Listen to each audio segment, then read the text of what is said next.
So, hello, we're Franziska Altdorfer from Switzerland. And Gisberto Evangelisti from Italy, members of the new EO Spine Youth Club. Welcome to the Expert Insight series, where we interview worldwide expert spine surgeons who kindly share their professional and personal experience with us. Today, we have the privilege of interviewing a distinguished figure in the field of spine surgery, Dr. Falavigna from Brazil. Dr. Falavigna is the chairperson of the EO Spine International Board and has received as the first Brazilian neurosurgeon, the International Lifetime Recognition Award from the American Association of Neurological Surgeons. So thank you very much for accepting our invitation. Thank you. Thank you for the invitation. I'm glad to be here. Thank you. Can you please tell us your full name, specialty, and full current position? Yeah. So my name is Asdrubal Falavigna. I'm a neurosurgeon from Brazil. I live in Caxias do Sul, is the south part of Brazil. My university bears the name of my city, Caxias do Sul University. The university is a regional knowledge-based university that holds the community. We work with around 500 municipalities. So I work here in Caxias do Sul, but I did my residency in Porto Alegre, that's a city nearby Caxias do Sul. I did 1 year neurology, 4 year neurosurgery. I have the privilege to go to New York to spend some time at the Presbyterian Hospital, Columbia University, to do my fellowship, together with Jeff Bruce and Bennett Stein. That was my mentors, I can tell you. Then I went back to Brazil and started working here at the university. So I have now, currently, I'm the vice dean of the university and the international chair of EO Spine. Wow. So could you share with us a little how you started in spine surgery? Yeah, I can tell you, everybody has like a trigger point that you say, I want this. So usually my trigger point is when you say to me, you can do that. Then is my trigger point. So then I'm gonna say, I will do that. So it's like I've been involved with EO Spine since 2010. But yearly before, I start working even in my medical school, like on the 4th semester of my medical school, like 2nd year, I knew that I'm gonna be a surgeon, and I knew that I'm gonna be a neurosurgeon. So I started closely working with the researchers in my university. We wrote like 3 books in neurology, neurosurgery, in spine surgery. I wrote several scientific papers. And then I went to neurosurgery. Once I was in neurosurgery, I said, okay, neurosurgery is good. I did a lot of aneurysm clipping, this and that. But what fascinated me in spine was the complexity of the pathology, the diversity of options that you can have. And then I said, oh, this is a challenge for me. And then I just put aside the cranial stuff and stay in spine. That's my trigger point. So now you know. If you want me to do something, say you can do that. So then it's noted.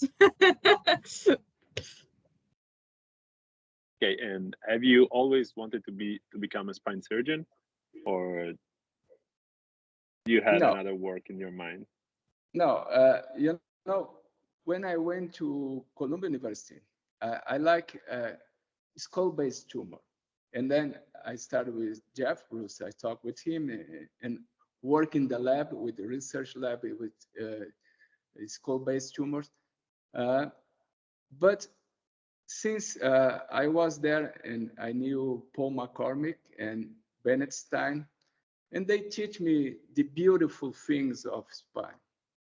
And then suddenly, it's not suddenly, it's from time to time, I was changing, moving from cranial to spine. To spine. And then I realized that if you want to be a well-known person, you need to be in one silos of the knowledge. You cannot be good or a master in everything. You need to be one silos. Yeah. So then I decided spine. I said, okay, I'm gonna publish, perform my research in spine. And then I open up the labs here at the university. I have one lab that it's like a spine cord injury lab, and another one with stem cell therapies. So then I focus all my activity in research on spine. So what do you think? You told a lot about the pros of spine surgery. What's the downside of being a spine surgeon? What's maybe different from other surgeries from your perspective? Yeah, the downside is the same thing that makes me goes to the spine surgery is the complexity. So you have to be careful not to burn out. That is I mean, how to avoid failure in spine area. So we know that the world is changing so fast that we must learn from past, apply on present things, and immediately we reframe our future. So in spine knowledge, spine information is changing so fast. And I think that you need to be like update in all publication, all new tools that you have in the spine, the new technology, and you need to embrace all of that. It's not easy. It's not easy to understand the entire world in spine. So I think that one downside is not to hurt too much yourself, because once you get into a complexity area, you may get in trouble with yourself. You may start with burnout and other things. And the next one is to keep updating yourself. That is to the downside. It's not downside. You need to be prepared for that. And this is one thing that for you, young people, you need to learn is technical skills is one thing, but you're never gonna fail with technical failures. You're gonna fail with lack of emotional skills, leadership skills. So you need to balance those two things. So then I like to read many books about leadership, how to engage people, how to motivate people, this and that. So it's important. I can tell in my life, like in spine, usually I didn't failure from technical skill. I failed some from emotional. And this is on the book. Like around 80% of the failures comes from emotional incompetence. So you need to be ready, you need to be confident. That's something that you need to grow inside yourself.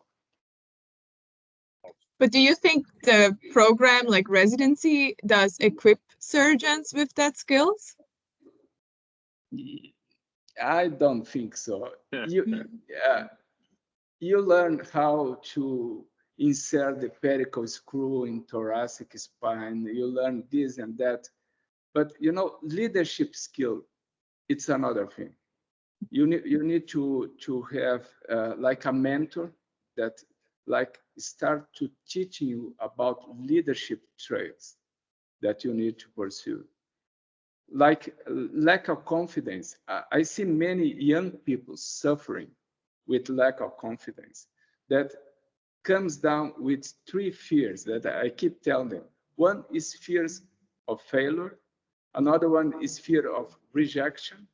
And the third fear that I feel that is terrible is fear of embarrassment. So confidence is key, making you taking the most opportunities, because all of you have the same chance of success. You can have the same chance. The difference is how do you take the opportunities. If you have higher confidence, you're going to be more successful than the other. So confidence is all about being comfortable with fear of making mistakes and taking the risk. So I can tell you, I like failure because I always learn from failure. I never learn from my success. On success, I open a champagne, I say, oh, great, it's brilliant. I always learn from mistakes. I always learn from my failures. And if you see the failure moment as a learning process, you're never gonna fail, because failure doesn't exist, because it's a learning process. So is the way that you see life, that life is gonna see you. So that is one important thing. Never try to be like the best person that you cannot have any mistakes. No. We're gonna do mistake. If you never do mistakes, you're never gonna reach, never learn. achieve success. That's simple. Impressive. Yeah, that's impressive. And if you think about your professional journey, who inspired you the most to become the surgeon you are now, and why? Yeah, I can tell you my mentors. I see that my preceptors in neurosurgery here in Brazil, or even at the Columbia University, they taught me by example how to do things. So they inspire me a lot. I learned with Bernstein how to do surgery without bleeding. You know, it was amazing. And I started doing that. And I learned that it's possible. So I could do also. And so I can tell them, usually my preceptors in neurosurgical residence, and even in Brazil or US, they help me most to be my mentors, that I pursue their attitude, their example since today. But So what's your tip? Sorry. No, I can tell that I have my mentors in every stage of my life. It's not just spine. During my like elementary school to present day, I have mentors in my entire life. I can still remember my teacher in high school that I love it, because she learned more things than mathematics. She learned about life. And I have my parents. That's usually parents. They taught you by example. So all of these essential things comes together for me to be a humble person, hardworking, honest, and responsible that I am today. So it's not just one person. You usually pick up the best thing of the people, and then becomes you. Yes. So you talked about leadership, confidence. What's your advice for young spine surgeons? How should they, now they see your video and say, okay, I need to work on that. So what do I do? Do I do bungee jumping? Do I read a book? What's your recommendation of how to start evolving in this field? We have many leadership courses. Like if you know the Congress of Neurosurgery, CNS, they have the Leadership Institute that usually they bring the residents and fellows together yearly, and they get together 3 to 4 years, and they promote many activities for increase the leadership traits. One thing about leadership, I say, everybody say, no, I'm leader. Come on, you think that you are leader. So everybody's leader. Now, leader is one thing. Boss or manager is another thing. So leadership is not your decision. I want to be a leader. No, it's like a lifestyle that you choose. It's not my decision. So now I'm the boss. I start as the chairman of neurosurgical department today. So now I'm leader. From today on, I'm gonna be the leader. No, that's not what we think about leadership. So outstanding leadership comes with 2 rules. That's so simple. The first rule is it's like it's not about you, because a great leader inspires people to have confidence in themselves. So a great leader, they create more leaders. So like you, Gisberto and Francisca, if I want to be your mentor, I don't want you to follow me. I want you to be the leaders. That's the difference. So I work for you. So the role number one, it's not about you, it's about them, it's about the others. You want to maximize the other competency to make them leaders. And the second rule, that's most important, it's only about you, because you can't change the others until you change yourself. So I know that my most significant competitor, it's myself. So that is the two rules about leadership. The first one is not about you, it's about them. You need to work for them. It's not they to create followers to follow you. No, it's to create new leaders. And the second, you need to be a good person in order to make the others leaders. That's fascinating. And talking about residency program, neurosurgery versus orthopedics. Do you see any benefit in training in either for a future spine surgeon? Yeah. You know, I've been talking with Chris Sheffrey, with Lenky about that. It's mandatory you know both specialties. So it's not to have just neurosurgical residents or neurosurgical fellow in spine or orthopedic. No, they need to be together. So you need to rotate between neuro and ortho. That's the beauty. So here in Brazil, I work with another spine colleague that was my partner, that he is ortho. So we share ortho knowledge with neuro knowledge. That's much better for the patient. So that is, we need to create a bridge, not a wall between both specialties. It's a bridge. So inside the hospital, we need to build together between both departments, one like spine fellowship, that they work together, and the fellow comes through both specialties. Right. That's the point. Stop fighting. Yeah, that would be nice. So, you have many achievements. What's your biggest achievement in your career or in your life so far? You know, I never know what life has in store for me. So the position that I have been was beyond my dreams. I couldn't imagine that I could be AOSPINE International Board Chairman. I could not think about to be the vice dean of the entire university. So I'm here. So what makes me more proud is that my work has been recognized for national and international well-known societies. Like you said, AOSPINE, WNS, CNS, you just tell about the International Lifetime Recognition Award. That was something beautiful to me, because like make me all my career that I have inside the spine, make all those career grateful for that. And in Brazil, I received the award from the Council of Brazil University Presidents, where I was one of the 5 nominees for this award of the entire country.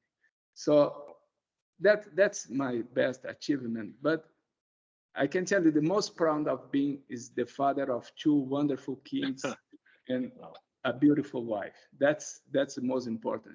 It's not outside, it's inside. Need to be well. Everything needs to be good. Thank you. All right.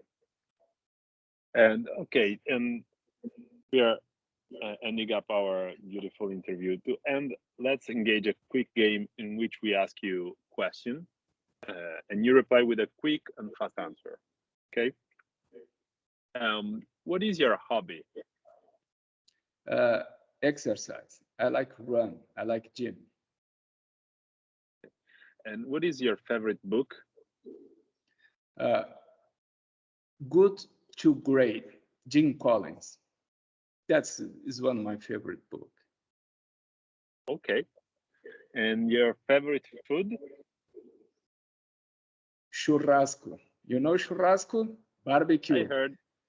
Yeah, you know, we took the residents from the lab at the Presbyterian Hospital to the churrascaria in New York. They Wow. love it. Oh, really? Okay. We have to try it. That's a tip for you. Okay. Okay, Thank you. So that you're gonna like, unless Okay. you are vegetarian. That's No. don't do that. Not yet. No. Maybe later. Great. Okay. And music in the OR, yes or no? Yes. No. Rock and roll. Okay. Ah, cool. Yeah, I like Led Zeppelin. I like Oh, wow. U2. I like AC/DC. Yeah. No, but you know, in that moment that you need concentration, I just turn off the music. Yeah. Yeah. But once that time is ending up, I start the You just music need. again. So from the beginning and the end, music. Yes. Nice. In the core. Yeah. Also because maybe spine surgeon has long lasting surgeries. So yeah, you need a breath. And a word that defines spine surgery. Challenge. Okay. Nice. Nice. The word we hear the most as a response. Yes. It's interesting. Thank Yeah, you. most quoted. Yeah. Well, thank you so much for joining us today and for inspiring young spine surgeons of our AO Spine Youth Club. It has been a true privilege, and we're happy to share all the things we learned from you. Thank you so much. Thank you. Thank you so much. Bye-bye. Thank you. Bye, Dr. Falavigna. See you.